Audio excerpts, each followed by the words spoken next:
sir. We're going to start our recording. Let me welcome everybody into the Executive Steering Committee for the I-5 Rose Quarter Project. As mentioned, Dr. Stephen Holt, and I am the lead of our conversation for today. For those who are joining, who are members of the public, thank you very much for coming into this space. We appreciate your participation and support. This is a meeting that is open to the public. It is not a public meeting. And what is meant by that is a public meeting would be a meeting that is merely the facilitation of public interests, thoughts, concerns, values, etc., etc. A meeting that is open to the public means that the public has an opportunity to gather, listen in on, and hear from a space of accountability and transparency, the work of the Executive Steering Committee. And so you have the opportunity to do that.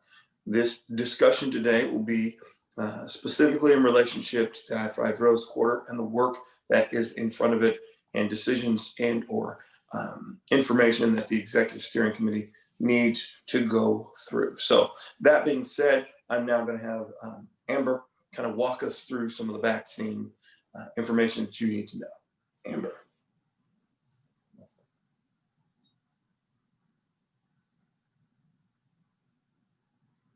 Can you all see my slides? Yes? Yes. Okay. All right.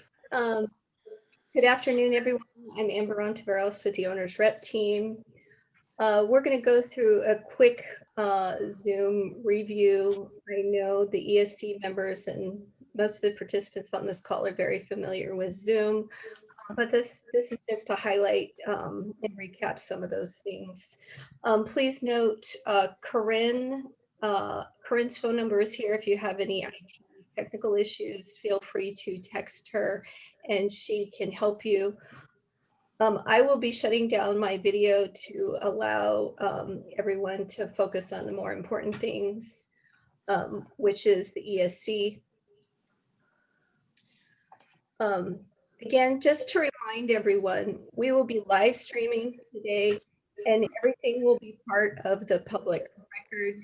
If you're a member of the public joining us either by live streaming or through the webinar, we're really glad you're here. There's a raised hand feature that I'm going to focus on in the next slide for those of you who are joining either on the Zoom webinar or via the phone.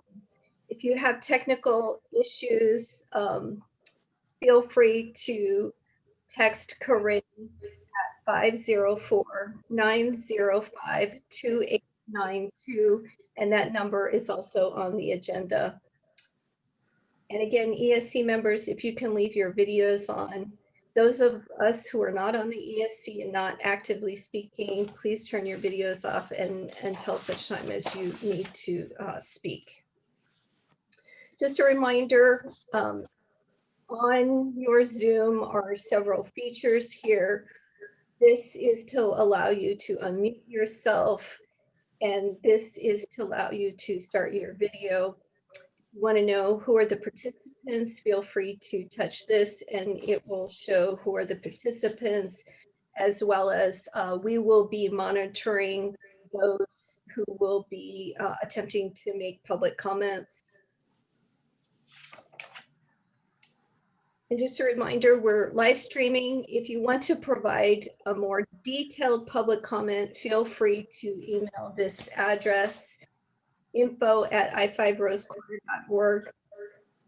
I covered the raise hand feature for public comments.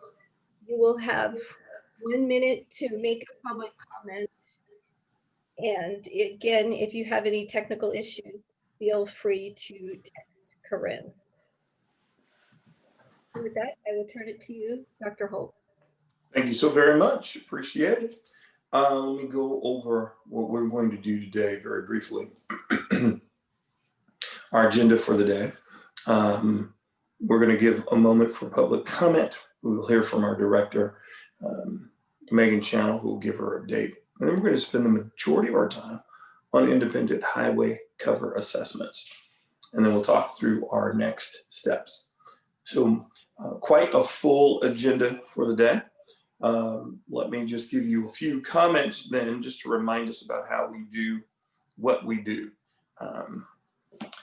Our work together is to make sure that everyone's voice matters and everyone's voice is heard, so that we're going to be listening for understanding today and giving space to hear one another. And our commitment is to work on issues and not individuals.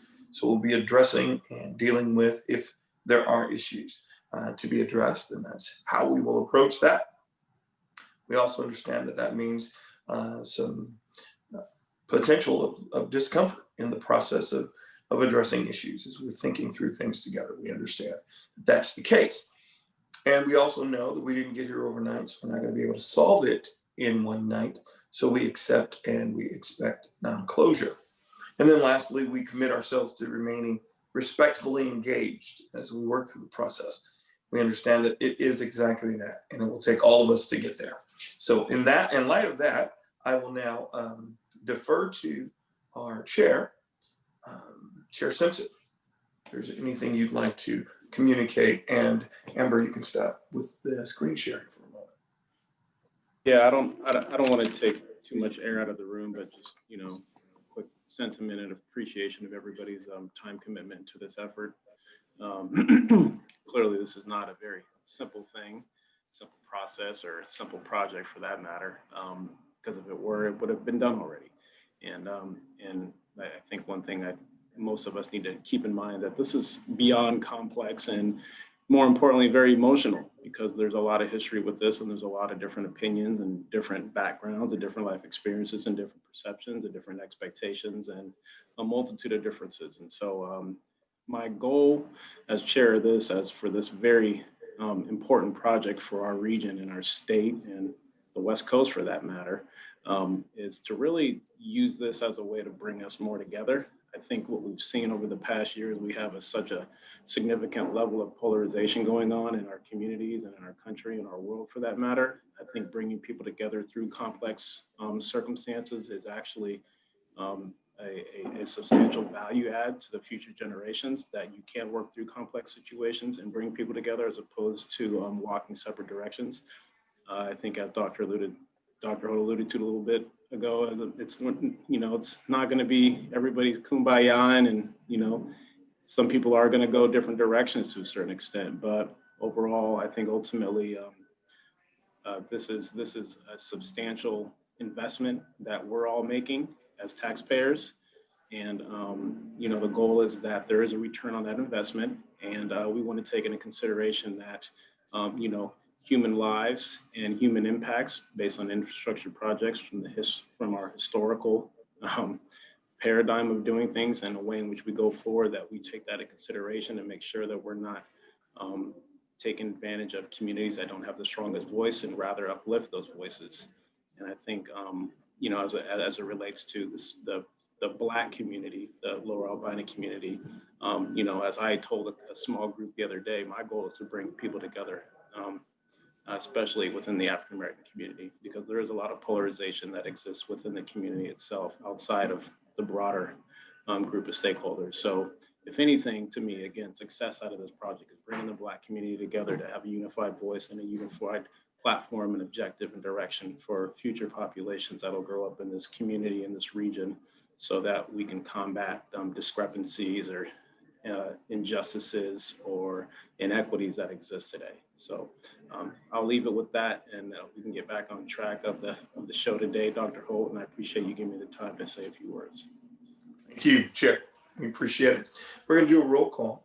In our last meeting, what I had all of us do was merely wave or do a thumbs up, and it was brought to our attention, for those who don't have the chance of seeing who's actually present and gave thumbs up and or wave, that it left a kind of a gap. So I will just call our names and have us do a very brief acknowledgement. Here, hello, good afternoon, however you choose.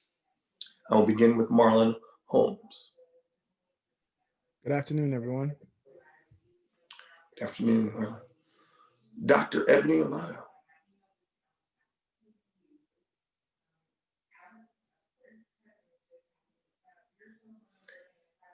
I see you waving and I see your mouth moving, but we didn't hear you. It looks like it's unmuted, but we didn't get a chance to hear your wonderful voice. Yeah, I don't know. It's good to see you, Dr. Amato. Brendan Finn.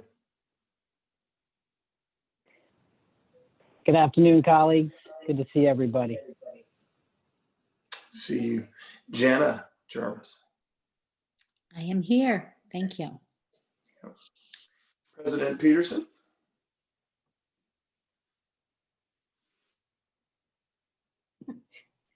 Hi, everybody. Nice to see you all. Nate McCoy. Good afternoon. Good to see everyone. Happy to be in the space today with you all. Good afternoon. Doug Kelsey. Hello and good afternoon, everybody. Good afternoon. Julia Brim Edwards. Good afternoon, everybody. Good afternoon. Well, we will move forward with our agenda. Thanks, Executive Steering Committee, for identifying yourselves. Our next item was public comment. So, Amber, is there any public comment? I'll give it to you. Before we move to public comment, just to remind you to raise your hand. Wish to make a public comment. Focus your comments on today's meeting topics. You will have 1 minute to make the public comment, and you'll be notified with about 10 seconds remaining. Additionally, if you are calling in, please press *9 to raise your hand and *6 to unmute. And I will turn it over to Natalie to see if we have any public comments at this time. Great, thank you, Amber. I'm going to go ahead and share my screen. Our public comments today will be limited to 1 minute, and I will be the timer for this portion of the agenda. So I'm going to go ahead and put up this timer on my screen. Hopefully you can see that. And now I'm going to go look for any participants with hands raised. I do see one hand raised at this time, so I'll go ahead and ask that person to unmute and provide your comment, and I'll start the timer, and we'll all hear your comment. So Aurelia, I'm going to go ahead and allow you to unmute yourself, invite you to unmute yourself and provide your comment.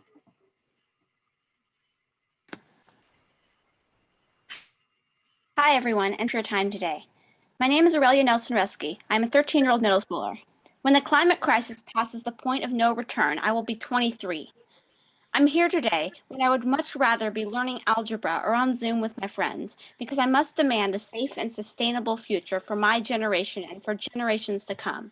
I'm here to stand up for the truth. The fact that this freeway expansion is even being talked about shows that next to nothing is being done about the climate crisis, even in a city that prides itself on progressive environmental values. 40% of Oregon's carbon emissions come from transportation, and ODOT itself admits that this freeway expansion will barely impact traffic congestion. We should not be discussing whether or not we should spend nearly $1 billion on a project that will only make the climate crisis worse. We should be discussing how to get ourselves out of the environmental trouble we are already in. I can confidently say I'm the youngest person in the call today. I hope you recognize those in power continue to refuse to take strong action on climate. My future looks like the fires, floods, droughts, storms, and climate chaos we saw in 2020 getting exponentially worse and worse. Thank you. Thank you for your comment, Aurelia. Thank you. And a reminder for those who want to make more extensive comments, we invite you to comment on ways listed on page 2 of your agenda. I'm not seeing any other hands raised at the moment. A reminder, if you are joining us through Zoom and you'd like to make a public comment, please raise your hand by clicking the blue hand icon at the bottom of your screen. And those of you joining us over the phone, please press *9 to raise your hand.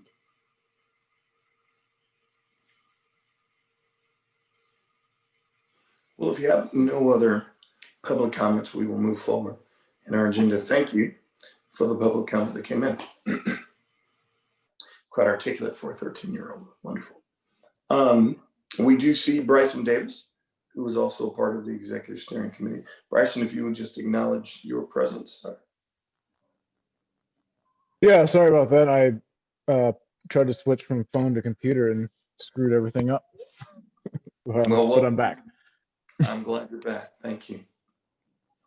We will now go to our project director, Megan Chen. Megan. Thank you, Dr. Holt, and good afternoon, Executive Steering Committee. It's nice to be here. Before I get into project updates, I do have one piece of housekeeping that I want to make sure to make you all aware of.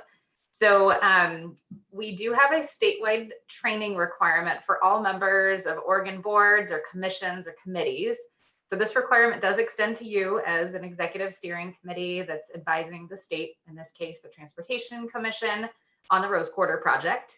And so there are two training requirements. One is on information security, and the second is on preventing discrimination, harassment, and sexual harassment in the workplace. So these are video trainings. They're done on an online platform. They take about 30 minutes each. So the good news is that we'll be provided significantly good information here on how and expectations and how we conduct our work. The not so good news is that the trainings do have to be completed by the end of the year. So I recognize that we are coming to you late with the end of the year approaching, but we do have a couple different ways to help meet these requirements. So you'll be getting a message out from the Rose Quarter project team with more information on how you can complete these trainings. We'll be hosting 2 virtual sessions to walk through the 2 trainings on December 7th and December 15th.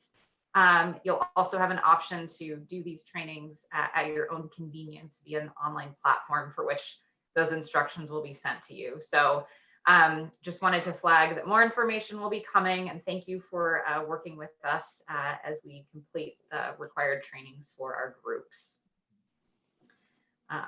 So now on to the project updates. Just wanted to let our Executive Steering Committee know that Federal Highway Administration, or FHWA, issued the environmental decision document on November 6th, so earlier this month. So that was a finding of no significant impact, or you might hear reference to FONSI. Again, that is the environmental decision document. And that was joined with a revised environmental assessment that was published by both ODOT and the Federal Highway Administration. And so with the publication of this document, it marks the completion of the environmental review phase as required by the National Environmental Policy Act, or NEPA, you'll hear. And it provides the direction for us to be able to proceed with designing the project.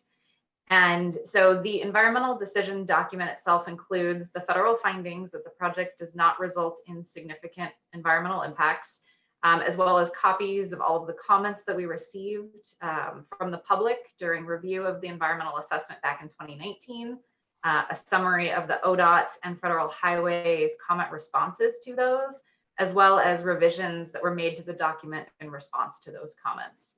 So as an example, an indirect response to several comments that we did receive regarding the design and specifically around the project's proximity to the East Bank Esplanade, the project team did take action in modifying the southernmost portion of the project to avoid impacts to the Esplanade and avoid construction activities in the Willamette River. So as those documents are available on our project website. And if you have any questions, I'm happy to talk more about that.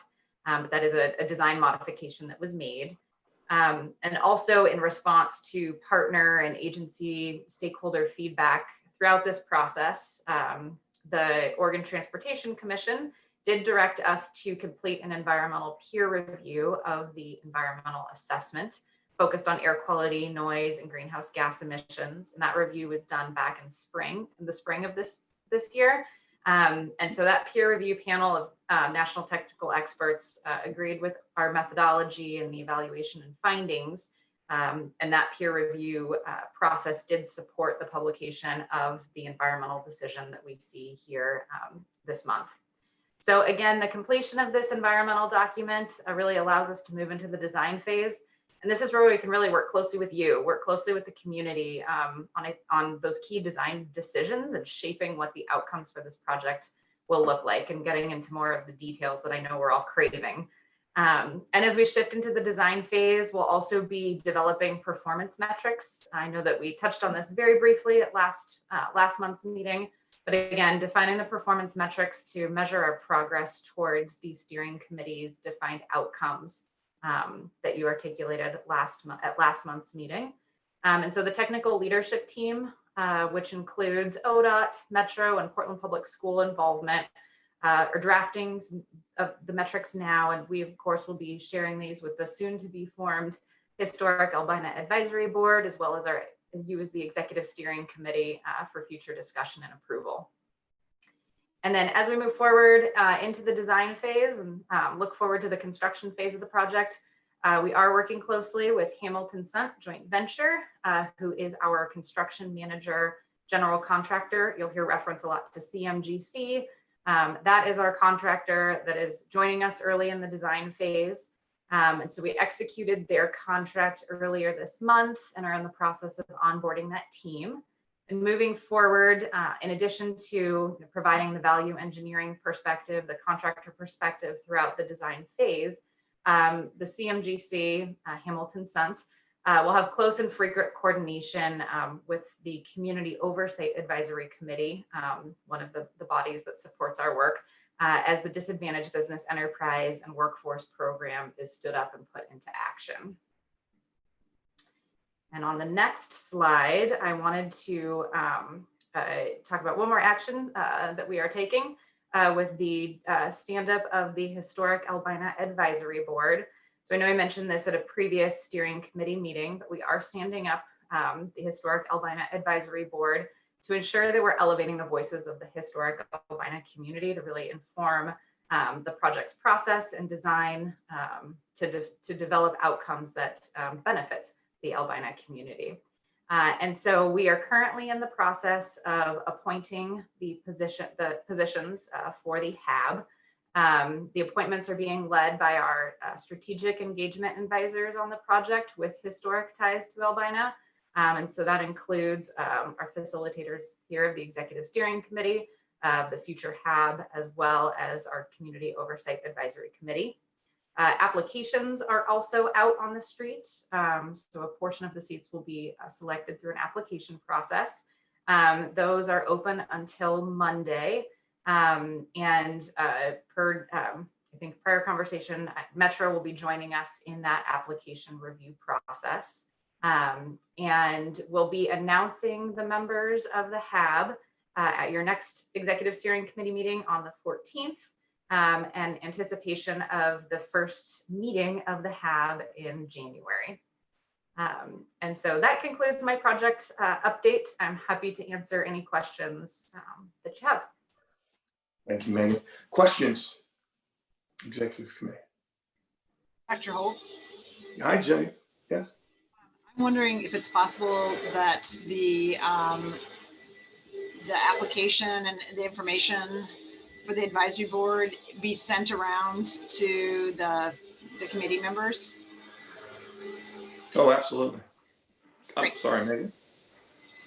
Yeah, absolutely. It'd just be great to get that today, just given the holiday. We're going to lose part of the week based on the holiday.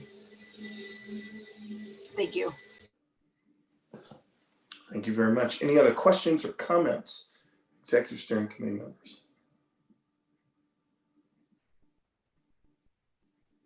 President Peterson. Sorry, raised my hand virtually, not physically.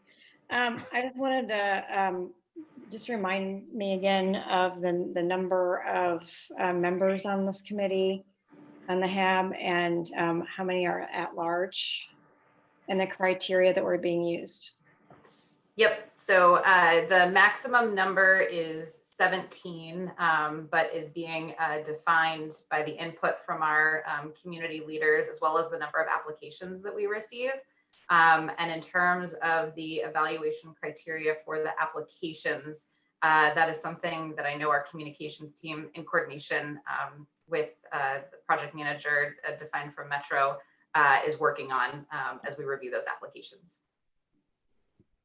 And when will we know what that criteria are, just in terms of a timeline and the process for selection? I will have to defer to my communications team, but let me come back to you with that specific answer on timeline. Thank you. Yep.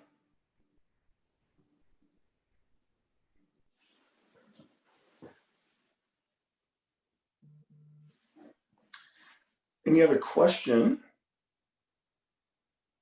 or comment?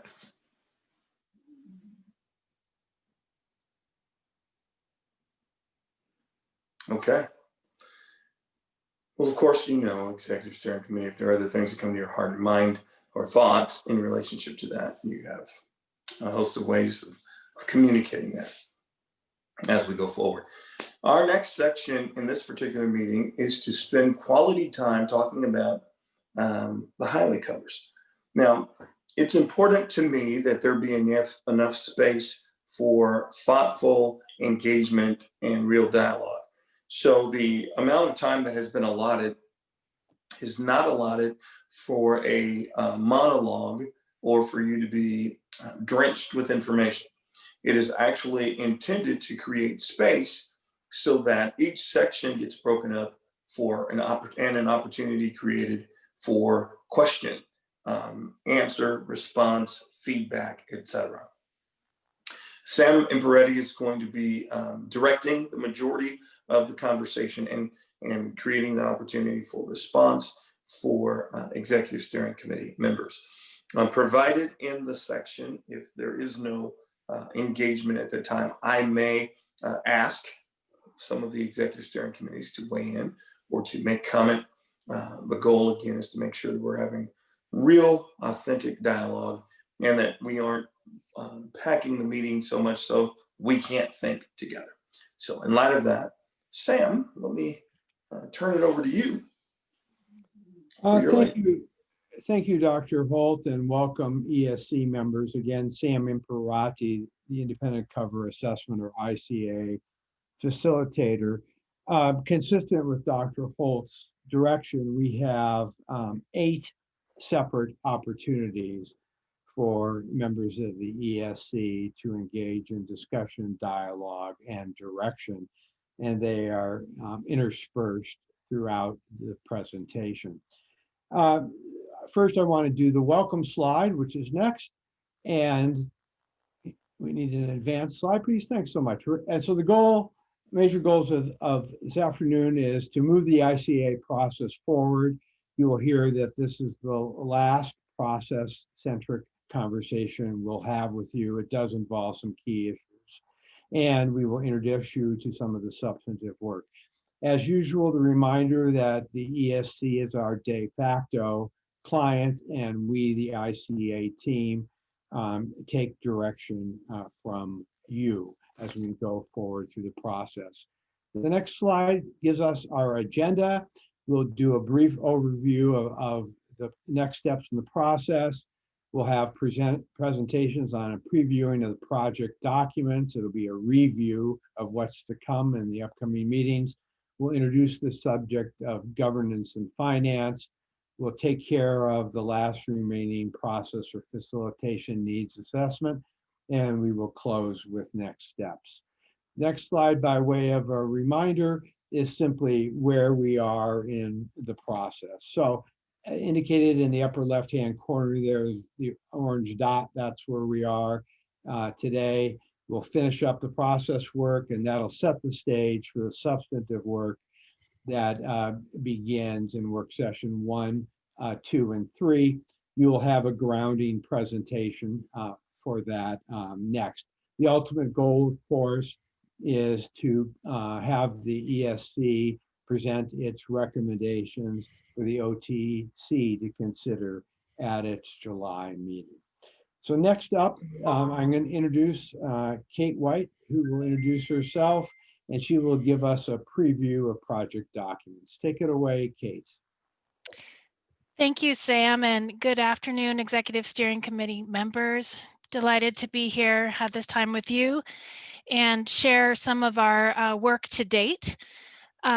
We are going to start, I'm going to give an overview of what we've done so far, which is really looking at the current record of documents and public comment and everything about the I-5 Rose Quarter Improvement Project, and specifically focusing on the CAPs and the opportunities that they possibly provide.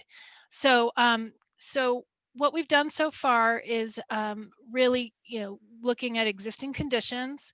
We've assessed all the work that ODOT has done, that others agencies have done as it relates to the neighborhood improvements.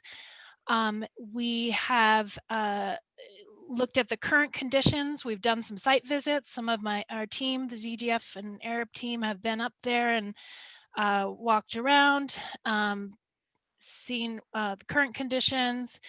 We've also examined the environmental assessment that Megan talked about. We've reviewed that in detail and all the related studies, the peer review that she mentioned. We've looked at that. We're taking to heart your values and outcomes that you have approved as of your last meeting, and those of other community stakeholders that we're talking to, and really understanding those. And those are really our guideposts for everything that we're reviewing. How are your values and outcomes reflected in the documents that we're reviewing? So that's what we've done to date. And in terms of specifically, what have we looked at? It's actually a very, very long list. It's several pages long, but I wanted to give you a quick snapshot of the types of documents that we have looked at so far. So we've looked at everything related to the Rose Quarter Improvement Project. We've looked at the NEPA, the peer review I mentioned. We've looked at city plans, so the Broadway, all the City of Portland plans, the North-Northeast quadrant plans, Central City 2035 plan. We've looked at the climate action plans that the city has. We've also looked at the record of public feedback and engagement over the last number of years as it relates to the project and focusing on the CAPs. And we've also looked at sort of standard of practice, and we gave you a little teaser of that last time, of other similar highway cover projects around the country, and what are some of the kind of best practices and standards for designing these type of facilities. That gives you an overview. Next, you can see this is kind of a simplified version of what Sam shared in terms of where we are with our independent assessment. And I wanted to share this with you just so you could see that we're really still at the very early stages, really in the kind of listening and assessing existing documentation in the record. And we will be bringing all of that to you, the ESC, as well as a first round of workshops in February when the HAB meets, when we'll have a series of community workshops. And so that's coming up in February. The next phase will be really ideate, generate what are some different CAPS scenarios that we can explore. And then finally, the third phase of our independent assessment is really evaluating those scenarios. How do they meet your values and outcomes? And so that will all lead up to an evaluation framework that you can use to make your recommendations back to the OTC come their July meeting. Okay, and then in terms of the overall context, and again, where we are, we're in the documents review phase. Our next steps will be really developing this kind of matrix with criteria based on your values and outcomes: restorative justice, community input and transparent decision-making, mobility focus, climate action improvement, and improved public health. Those are your values and outcomes that we are translating into a matrix to really evaluate different cover options. And again, this framework will help you have a decision table to evaluate what are different scenarios that we could further explore on highway cap options, and then what you would want to recommend to the OTC. Next. So real quick, in terms of our document record reviews to date, we looked through 4 different lenses. We have a series of discipline leads: technical and engineering, governance and finance, urban design, and community cohesion. And today we are going to focus most on community cohesion. And coming up, you'll hear from Terry Hayes, who's been our community cohesion lead, and he'll talk about some of his initial observations from the record. And then we also have Olivia from HRNA, who's going to talk a little bit about governance and finance of the CAPs. How do you start to think about this? And we will save some of the technical and urban design for later meetings. But just to give you a little preview of what we're doing on the technical, I've been leading that at AirUp, and we've reviewed a bunch, all the documentations, information provided by ODOT on structural surface conditions. We've read the City of Portland plans. We're also looking at national guidance documents. And then on the governance finance, and again, you'll hear from Olivia in a few minutes, but she's really looking at the land use and socioeconomic documentation that was part of the environmental assessment. Next. And then urban design, CGF, of course, has been leading that and really looking at the historic and existing conditions, public feedback, project goals, and potential urban design outcomes that really knit the community back together over these CAPs. And community cohesion, I'm going to turn it over to Terry Hayes, who has really been leading this section, and he's been focused on how community functions and characteristics that contribute to community cohesion, restoration, and justice in the project area. And he's looked at a whole round of plans and goals and objectives regarding the affected communities. With that, I will turn it over to Terry. Cool. Thanks, Kate. Good afternoon, everybody. I'm down here in Culver City, California, but I am with you. I wanted to talk a little bit about the whole idea of the filter of community cohesion. It's not a new concept. The Federal Highways Administration has considered this for many years. It officially began in 1996. And they've just recently updated it in 2018. But I can tell you from personal and professional experience that it really predates those times when we've looked at changes within the community as part of the highway planning process. And one of the things that's brought about the whole question or the issue of cohesion is most highway projects have addressed impacts by making the individuals whole again or businesses whole again. And one of the things over time that we've all discovered is that the community assets may have been the missing element of that particular approach. And it's given rise to this whole notion of community impact assessment. And the centerpiece of that is community cohesion. And I just want to talk a little bit about what that actually means. Community cohesion is shared values, shared sense of place, shared lived experiences, shared use of institutions, churches, businesses, and that sort of thing. And that's the foundation of this whole concept of cohesion. And I'll just tell you now that you can go to the Federal Highways website, and they have a lot of good information on ways community impact assessment and cohesion has been used as the highway design process has moved forward. Next slide, please. So one of the things as we started to review the records here in Portland is that I don't think there's any question about the cohesion of the African-American community. I mean, there's shared values, there's shared institutions, and we have certainly some external forces which reinforce a sort of cohesive environment, just being a minority community. But once you think about community, and we've looked a little, we started to look at the EA, there's no community impact assessment that's actually been prepared.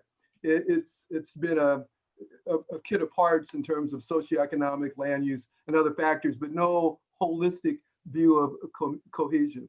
One of the things I'm pretty sure we all understand is that there's no doubt in anyone's mind about what has happened in the past, the cumulative effect from the past to the present as we look to the future.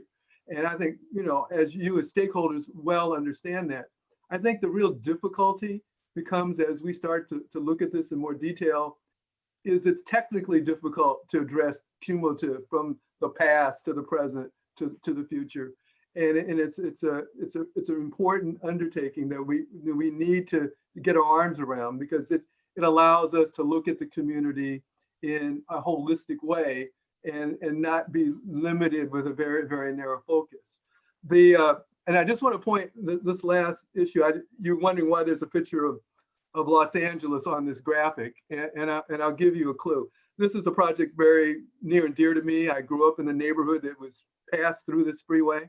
But the thing that's really important is it bears many and mirrors many of the issues that we seem to be talking about today with the Albina community. This is the I-105 in South Los Angeles. It has that large amoeba-like area surrounding it defined as the primary impact for community replenishment. And that this is something that occurred in, I hate to say it, in the 80s and 90s in terms of defining this area. But it certainly offers a little clue as to how we may think about the community in a broader context, not just the immediate right-of-way of a transportation facility. This whole project had many other mirror-like elements. It had some freeway design components, it had alternate transportation components, excuse me, and it created some long-standing entities that, put in place. In fact, one of them, Century Freeway Housing, is still in business to this day, continuing the mission of affordable housing. So I just want to give you a kind of a clue as to how community cohesion kind of works in the highway design process. Thanks, Sam. Thank you, Terry. Very much appreciate that. So we have two ESC discussion questions. I'll read them off and then we'll take them one at a time. The first is, what observations should we consider regarding the unique challenges of community cohesion?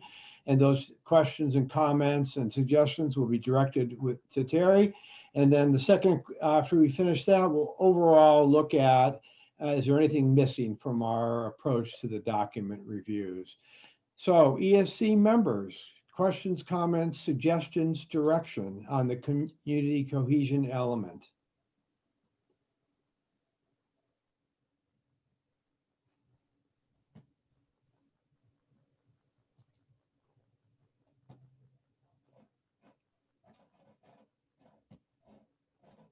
Seeing none, I thank you for that. Oh, and President Peterson? I wanted to let folks have a moment to jump in and ask questions before so I just wanted to I didn't want to jump in too fast. No problem. We'll jump in now if you'd like. Terry, thank you for that overview. I guess when we look at community cohesion through the different perspectives, what observations have you already that you can share just in terms of what you've reviewed and where you might be needing more information from the community members even here today? I found very interesting the interview process that was conducted for the project. I think it had a wealth of information about perspectives, from the community. We can always use more to kind of inform that, but I thought that was super helpful. Technically the EA contains information. It just doesn't present it in a community context. And I think that's what we're looking to be a little bit more holistic and get that input of, it's really important to kind of get at this cumulative issue of the past, the present, and then where we're leaning toward the future. So I think, the input in terms of community needs and perspectives is still going to be super critical as we move forward. Yeah, and digging down even further, are you looking to create kind of how the users of the community now and in the future want to be able to use this area? Is that part of that conversation that needs to be filled in? It is part of it. It's not strictly my, bailiwick, but it is certainly the part that needs to happen. Any other member comments or suggestions or questions? Sam, maybe I could just also respond to President Peterson's question. Okay. And looking at the whole the whole independent assessment that we're working on, I think what you're pointing to is really the next phase, very important next phase of, based on all our review and as we're going into this first round of community workshops, what are the solutions? What are the design solutions, the community cohesion solutions, the community development solutions, urban design that we can start to look at that will start to build that community cohesion that we want to see. So I think you're kind of leading us to the next phase of scenario development, which is what we're going to be looking at. What are the different options for these caps? Doug Kelsey, Mr. Kelsey. You appear to be on mute for whatever reason. Sorry, I'm so bad I have two mutes here. So, Mr. Hayes, I'd be very curious in the process review so far, are there any blind spots from your own experience that have been identified that may not or may cause problems in setting this own process up for success here in this region?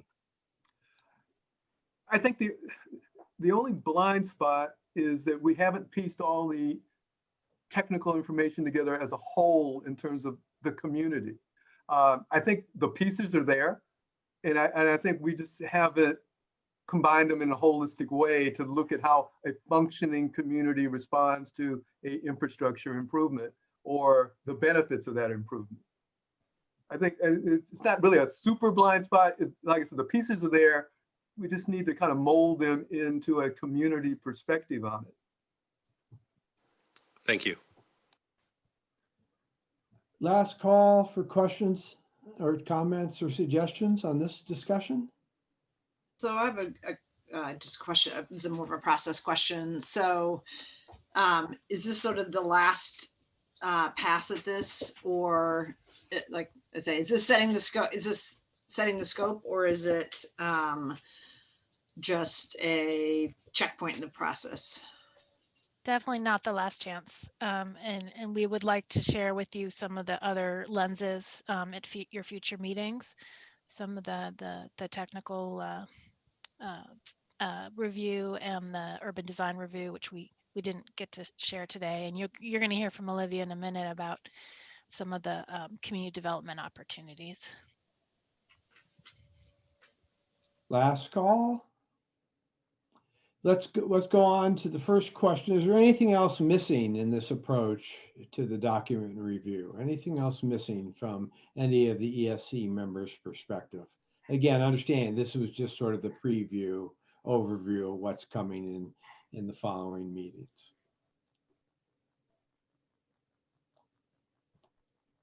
All right. Well, again, as usual, just let us know. Send up an email, send up a flare, whatever the best form of communication works for you is, and we'll do it. Next up is the governance and finance introduction. And we have two speakers that will introduce themselves. We have Candace Damon and Olivia Moss will take over this presentation. Welcome. Thank you, Sam. I'm delighted to be here. I gather many of you have already met Olivia, and I'm very happy to be here with you for the first time this evening. I think I encourage you to ask Olivia about our document review and where we are to this point, but the two of us thought that it would be useful to spend the next few minutes with you talking about how we're proposing to approach the next phase of work, and how we want to frame a conversation with you about what frequently gets to be the hardest part of these projects, how they get paid for. First observation is that, as you have all been told repeatedly for quite some time, highway cover projects are not the cheapest way to advance transportation objectives. And therefore, when these projects get pulled off, it is because community and economic interests in the communities in which they're built have gotten together to tell a story about how highway cover can be more than just a transportation solution. So what you're looking at here is on the far left, Clyde Warren Park in Dallas, the Seattle Central Waterfront, and then on the far right, the so-called Big Dig in Boston, which resulted in the creation of the Rose Kennedy Greenway. And when we talk about governance and finance, we're really talking about three things. First, how does the initial design and construction get paid for? Second, how does what we put on the lid get maintained over time so that it delivers on the promises that were made?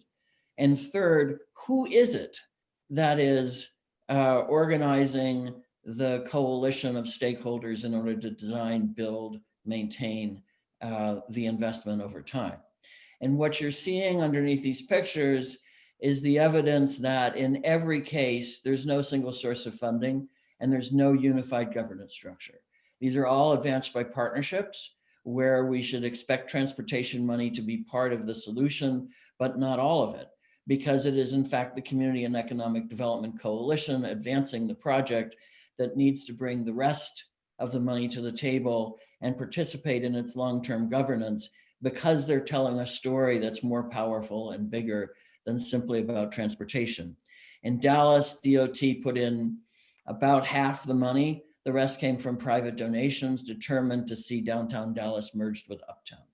In Seattle, the waterfront business community argued that they would be put out of business if the overhead highway were rebuilt in place.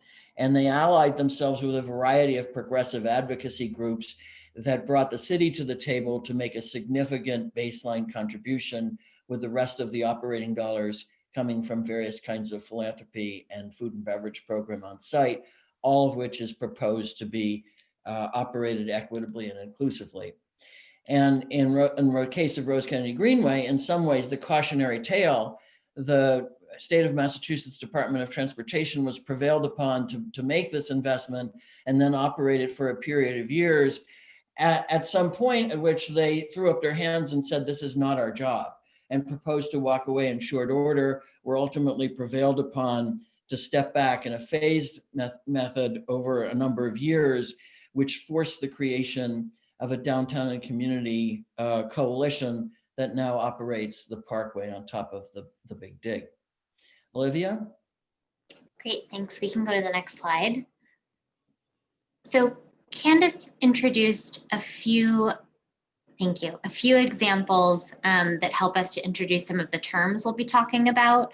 On this slide, we're showing you a few examples along a continuum from a higher share of public capital funding to a lower share of public capital funding, and the way that this might interact with the density and the need to generate value from what is on the highway covers or the lids. All the way to the side, starting with Rose Kennedy Greenway, you see a high share of public capital funding, as we just talked about, and a significant amount of on-site public benefit. So the benefit of open space, in this case, being concentrated on the cover or lid or new land structures. Whereas to the other side of the spectrum, you have projects like Hudson Yards, Pacific Park in Brooklyn, or Fenway Center in Boston, where there's a lower share of upfront public capital funding, but also the economic development rationale really rests on creating land and creating an opportunity for development that then can also generate a significant amount of value, though it may not be the most targeted way to create public benefit for the community that would have occupied or would occupy or does occupy the area immediately surrounding the lid or on the lid. So as we move forward in this process, we'll be talking through some of the trade-offs along this spectrum with you. And we'll go to the next slide now, which just starts to get at what some of those outcomes could look like. Get this? I think this is really how Olivia and I propose to begin to work more intensively with you in the weeks that follow, and as we start to think about what the scenarios look like. But the point is, we need to be collectively working towards a story about why these lids and covers have an economic and community development rationale that justifies an extraordinary cost, extraordinary vis-a-vis a more conventional solution. And the extent to which particular aspects of the objectives that you seek to advance should take place on site, on the cover, as opposed to off-site, near or adjacent to the cover or elsewhere in the community, and how that story gets aligned with the necessity of capital and long-term operating funding that will have to come from a variety of different sources. Thank you both, Candace and Olivia. We have two prompt questions for the ESC. Which of these topics resonates with you, and or what questions you have about the work that the team will be doing on financing and governance? So if you can raise your hand visually, I will be happy to call on you in the order I see you and open it up for ESC member discussion. Brendan. Thanks, Sam. Thank you, Candace, Olivia. Appreciate that. Just curious to know, maybe on the side of the spectrum that was more development heavy, less public investment. Obviously, well, I work for the transportation department. We're not involved in community development, but we love it. What entities do you find are mostly the ones that help coordinate those efforts, if for the ones that built high structures on there? What public entities were usually the ones at the table kind of negotiating those deals and kind of bringing people together on that? If there was one in particular. They're usually economic development agencies, depending upon the community in which they have authority, more or less partnered with organized community interests. My experience in Portland would suggest that you have the opportunity, your economic development agency would likely partner more closely and more productively with organized community development interests than in just about any other community in this country. But there's usually an economic development agency lead. Mr. Kelsey? You're on mute again, sir. Sorry, just to build on Brendan's question, which I think was a really good one, is I'd be really curious, and not today, but down the road, are there any legislative or other rules that needed to change to enable those bodies to optimize the outcomes that are needed? I'm going to defer to Olivia for an answer that's more local, but very frequently in all three of the more on-site public examples that we showed you, there was local legislative changes that needed to be made. In Seattle, we decided not to go to the State House because we didn't think we'd win. But certainly in Boston, there was a lot of state involvement. Yeah, that's where I'm actually really curious, is the big dig in Boston. I just had a few insights into it. I know there's a lot of scar tissue that had to be changed to allow so many connected agencies to Yes. play. So I'd really be curious. I think that'd be very helpful, a future piece of work. Be happy. And, sorry, Candace. We will definitely be diving into that. Part of our work is going to be both our team and one of the other consultant team members on the project, Leland Consulting Group, in sort of mapping out both the agencies and entities that would have to have a role in implementation of any of these scenarios on the highway covers, and then also based on the funding or financing structure, what sources would need to be used or potentially unlocked or created to figure out the right capital stack for the project. If I may just add on to this, I really applaud that. I really encourage us to, in a past life, I used to do a lot of real estate development in the oil industry. I'd really ask us to not just look at the government's changes that are needed, but speak to the real estate developers themselves around what changes do they need to liberate success. And sometimes they're different than what government agencies see and need. Yeah, we have done a little bit of that outreach and we'll continue to do it. Thank you for the question and suggestion. Olivia, you just mentioned capital stack. Is there any example based on all those models you guys just showed that kind of explain how that capital stack broke out percentage wise? Yeah, I mean, so on the first slide we talked through had sort of a start of it for a project like Clyde Warren Park. As we go forward, we'll be developing some case studies to illustrate the ways that could work here and projects like it. So we can certainly delve more deeply into that for a few of them if that would be useful. I think it would be, because usually this all comes back to one common denominator. That's Yeah. economics. So great. Thank you. Last call from the ESC on this topic. Julia? 3. Yes, so my question is between these two rationales, what is the Albina Vision Trust's point of view between the two choices you have here, or do they have a blended mix in terms of when it comes to the covers? Well, can you elaborate on the question? So you have the two potential rationales for the covers, one for either that the focus is on the benefits within the district or for those displaced by or descendants of. And my question is, one of the big proponents of the caps has been the Albina Vision Trust, and I'm interested in what their point of view has been, which they would choose, or is it a blend? So I think it's probably best if we do not speak for them, but we can certainly ask them that question and try to get back to you at the next ESC meeting. I'd definitely like to know what they had envisioned when they proposed these enhanced caps. Thank you.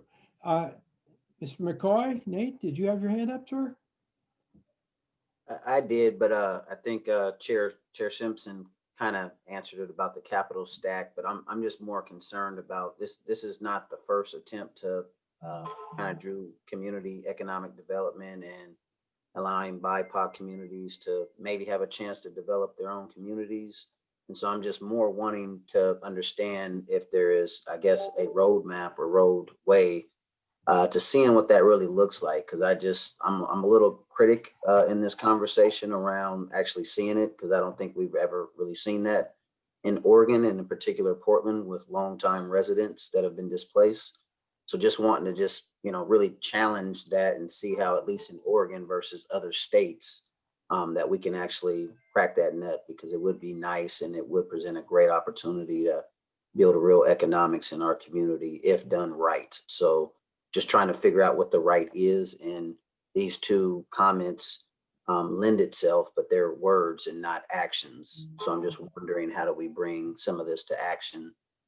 So just my 2 cents, and hopefully that's another discussion for a later date. But I think that's that community cohesion we talked about earlier, is people want to know that this is really for them, led by them. Thank you, sir. And Mr. Holmes, did you have something too?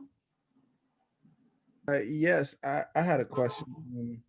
I don't know if I'm off topic or off base, but maybe you guys can clarify for me. So in the presentation where I was just giving, where they're showing some numbers, this is the first time I'm hearing about the cost of funding coming from anywhere but ODOT. So am I mistaken that this project would be fully paid for by the state and not any cost being incurred by the city of Portland?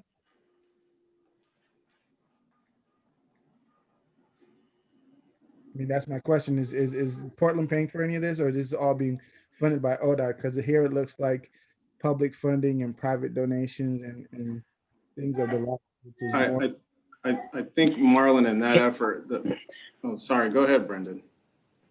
Oh, no, it's a good question, Marlon. And I think since I think we don't know what it is yet, like exactly what it looks like. I think that's why we're doing this process, that then I think that those questions or that will be shaped a little bit more. Anyone here can correct me if I'm wrong there, but I believe that's the process where we're heading down. Chair Simpson, does that sound right to you? Yeah, and I think the model they're explaining earlier, Marlon, just to kind of piggyback on that was, you know, in terms of like the question of the capital stack and then kind of the community engagement piece when you're putting together complex massive developments like this or anything that has a serious price tag. The most important piece I think you can probably look at is President Peterson's efforts to do coalition building around when you're trying to raise significant price tag projects or several projects in one. And doing that due diligence and outreach, I think is key. I would assume a lot of these did that, but I think the whole premise as to why we're doing this is so that we can kind of create that infrastructure so that if it becomes $100 billion project, that's something the entire community said, this is what we want, this is what we need, this is what it's going to require, you know, this is what it's going to entail. And then that's the public voting to support something that has that type of a price tag to it. But I was also going to say to Nolan on the last call, I didn't get a chance to dive deeper on other CAP examples.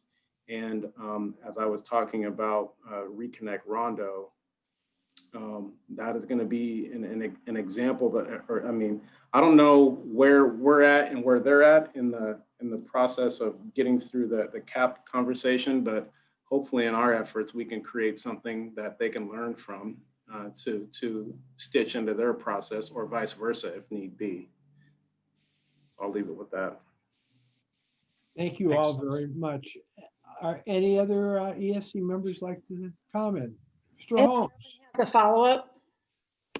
I promised to get you, President Peterson. Mr. Holmes, you had a quick follow-up? Sorry, President Peterson, go ahead. I'll wait for you because you were waiting. Oh, no. I was actually just acknowledging that you had a follow-up. My follow-up is simply that I think it should be known to the community, because I didn't know this, that this project isn't just going to be funded by ODOT, that money has to come from other places. Because I'm quite sure if I was under the impression that this whole thing was being taken care of by ODOT, and I'm just, you know, Citizen Joe, that quite a lot of other folks are probably thinking the same thing too. So it should be out there that funds for this big project is going to have to come from other places besides just ODOT, because then we might start hearing a lot more voices. Sam? President Peterson? Oh, I was just going to comment. Candace, did you want to get in there? Just briefly, I think, Marlon, the first question is, what is the project? So I can certainly imagine a world in which this group and its friends and colleagues and allies exert enough political power to get ODOT to make 100% of the capital investment. Now, whether that is plausible or not, you guys probably have a better idea than I do. I can imagine that world. But then something presumably goes on top of the cap. And that something is more or less public. It is more park, more affordable, more locally owned, or it isn't. It's, you know, big towers that are developed by national developers. And what that program is, what that project on top of the cover starts to suggest who might pay for its long-term maintenance and how involved the community will be over time. So that's very much a focus of the scenario development that follows and our ongoing conversations with you. So I don't think anybody on the consulting team has the notion that either the capital, the operating, the program, or the governance will be one way or another way. We're simply pointing you to a set of national precedents that suggest that very expensive investments that are about more than just transportation usually require people other than just the transportation people to come to the table.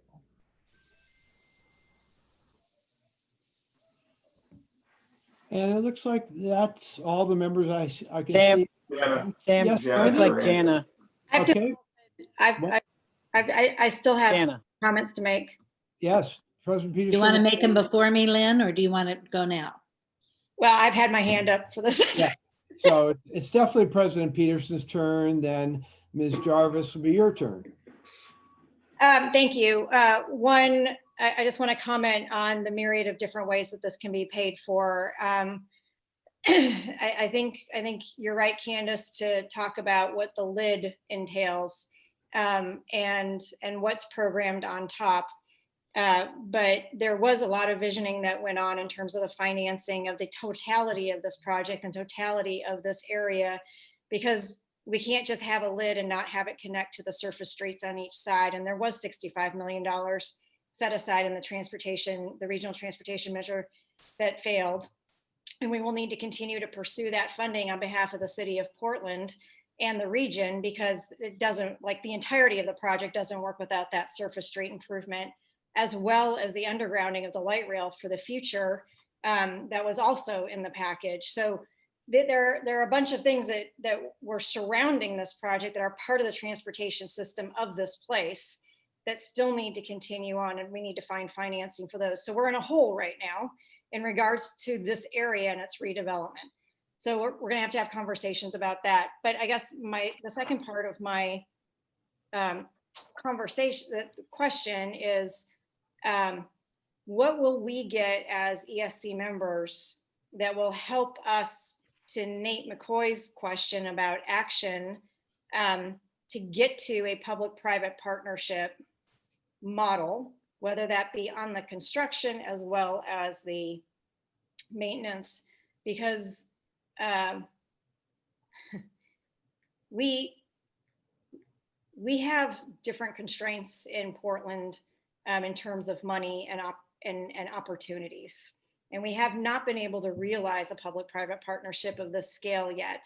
So being able to get to that level means bringing in partners pretty early and often to be able to have the private side be part of the design as well as the finance and governance of it, right? So I guess the question is really to the project team, what will we get out of this independent analysis, and how are we going to apply it almost immediately? Because we already have a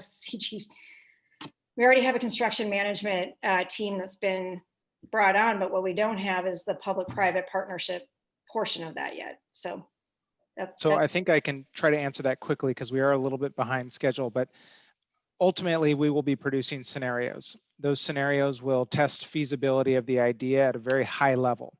And along with a physical concept, we will be producing concepts for how you might put together a strategy for funding, financing, maintaining.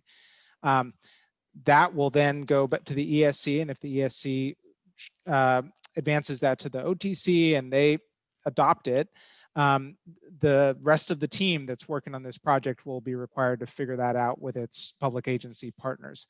So I guess what that is to say is that we will be producing the belief that this something is possible and a roadmap for how you might get there. But along the path, you'll need Sherpas and some good mountaineering independent from this consulting team.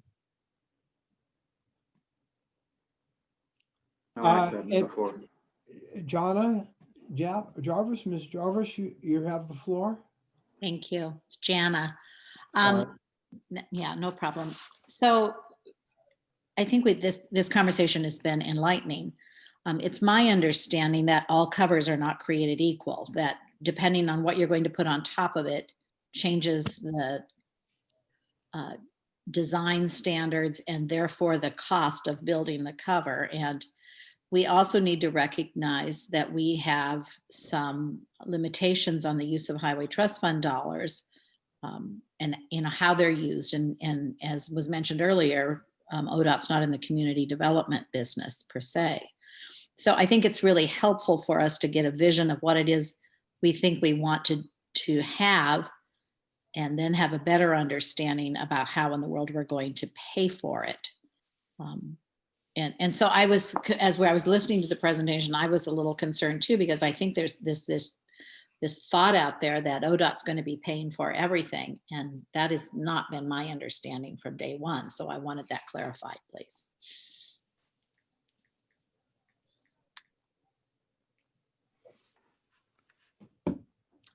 Anyone would like to respond to that before we call on? Well, I Mr. think, Kelsey?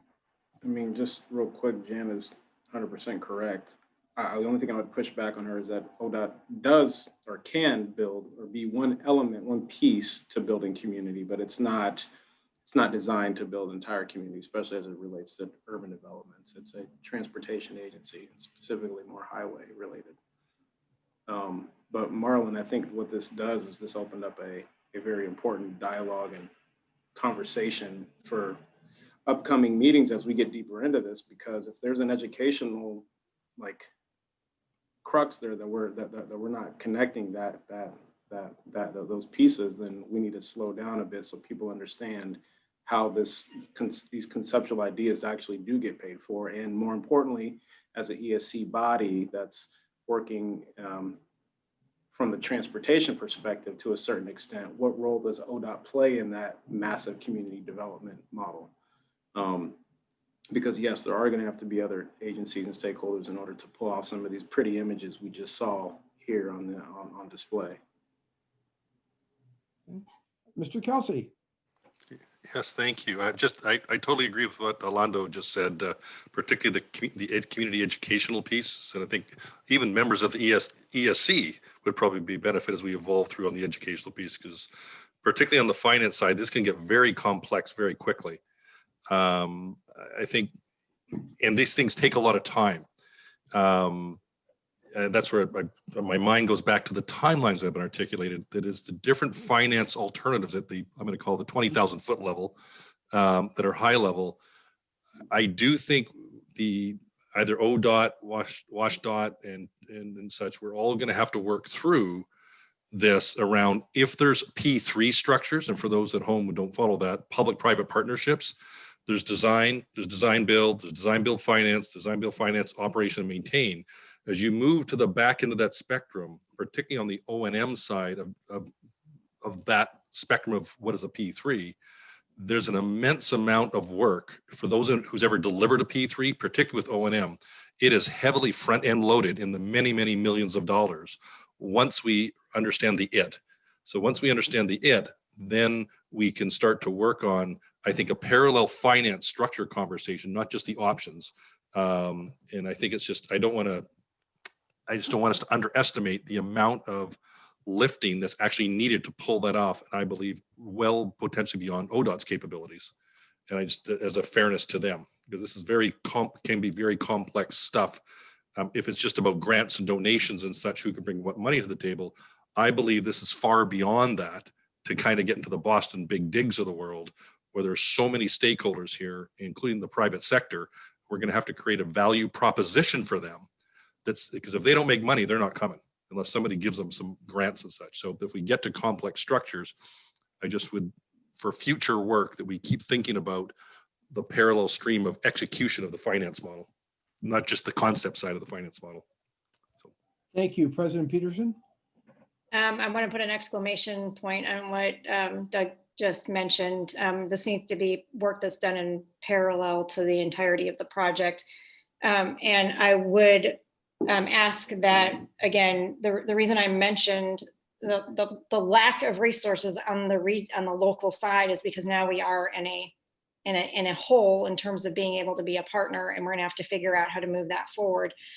But what I haven't heard is any discussion about if there's an infrastructure bill, if we would be able to then go and find some more funding and a partner at the federal level to actually help us with this public-private partnership and get more out of this project than maybe we had thought of in the past, especially with what's going to be happening in the next several months at the federal level. So I'd want to position ourselves.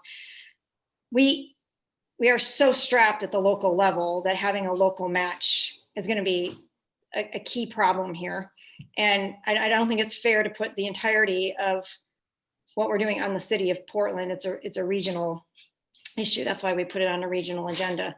So this is too complex to wait till the end.